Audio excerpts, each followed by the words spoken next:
Welcome to the deep dive. Today we're pulling back the curtain on online poker, that massive global casino that never sleeps. Right. Millions jump in thinking it's purely human skill versus human skill. Exactly. But based on our source material today, an article called The Rise of Poker Bots, there's something else going on, a hidden game. That's it. We're diving into these AI-powered bots. They're getting really sophisticated now, sneaking into these games. So what exactly is a poker bot for anyone maybe not familiar? Basically, it's a computer program designed to play poker, often with minimal or even zero human help.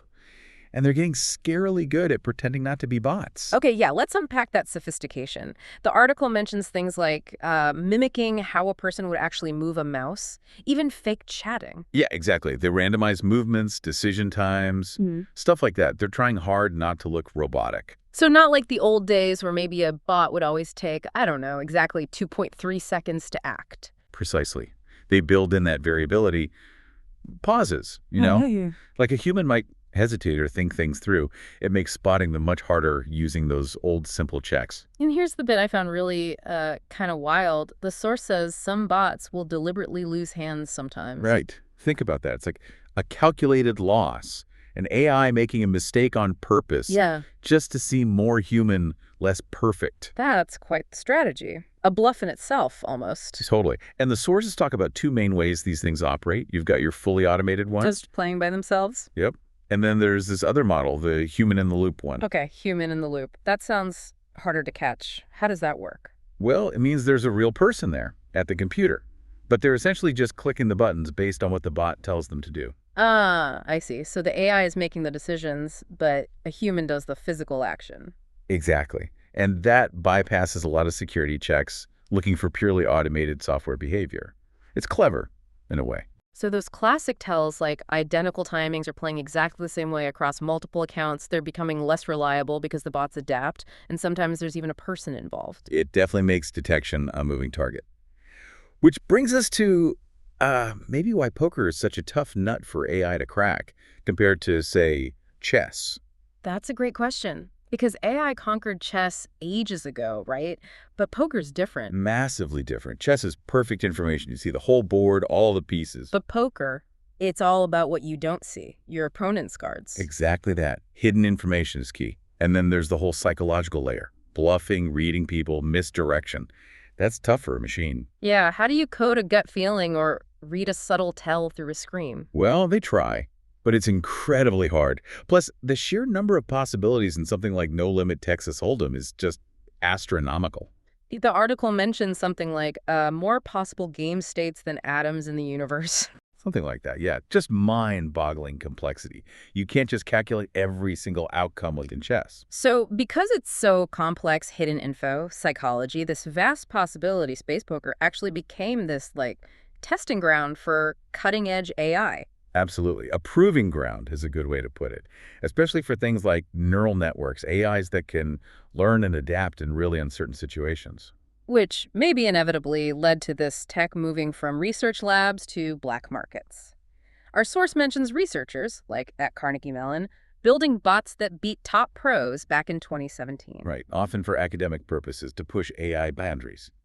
But then others saw the dollar signs. And that's where these shadier operations pop up, like this BotFarm Corporation or BF Corp, the article profiles. Tell us about them. Siberian students it started with. Yeah, apparently. Grew into this multi-office thing, potentially linked to legit businesses using different names like Neolab, Dplay, trying to stay hidden. And their main business wasn't just running bots themselves, but renting the software out, like a franchise. Exactly. That's the crucial part. This franchise or rental model makes them incredibly resilient. How so? Well, instead of one big target, they have lots of clients using the software. If one group gets caught and banned by a poker site, They just shut down that operation, and the client can pop up somewhere else with new accounts. pretty much, it allows them to operate at a huge scale, constantly adapting, constantly exploiting platforms while making it really hard to shut down the core operation. They're built for evasion. Okay, now this next part from the source, it's described as a shocking element. The idea that maybe some poker sites themselves might be in on it, or at least turning a blind eye. Yeah, that's a serious accusation raised in the material. The suspicion is that some platforms might even run their own bots, house bots. But why? Wouldn't that destroy player trust if it got out? You'd think so. But think about the economics. What does a poker site need? Players, active games. Exactly. Active tables, lots of hands being dealt, generating rake. That's their revenue. Empty tables make no money. Okay, so bots, even if they're bots, keep the tables looking full and busy. They generate action. Precisely. They ensure liquidity, keep games running 24/7. Hmm. So there's this potential incentive for platforms not to crack down too hard because bots contribute to the activity, the bottom line. Wow, so you have these sophisticated bots rented out by elusive companies, and maybe the platforms themselves aren't motivated enough to stop them. What does this actually mean for online poker? There are, what, over 100 million players globally, billions of dollars The involved? stakes are huge, and the biggest casualty is trust. It's eroding fast. You log on, you play a hand, and you start wondering, was that a person? Or was it code? Exactly. And that feeling, that suspicion, it makes the game feel unfair, especially for casual and amateur players. The lifeblood of the game, really. They get discouraged. Why play if you feel cheated? And it's not like there's one big global watchdog making sure all these sites are playing fair. No, it's fragmented. Different platforms, different jurisdictions, varying levels of enforcement, if any. So the very thing that makes poker appealing, that human element, the psychology, the mind games. It's crumbling online. If you think you might be up against a perfect algorithm, maybe even one the house is okay with, where's the human challenge in that? Which really drives home the article's final warning. Poker is losing its spark. Yeah. If it stops being fun, if it feels rigged or just artificial, people will leave.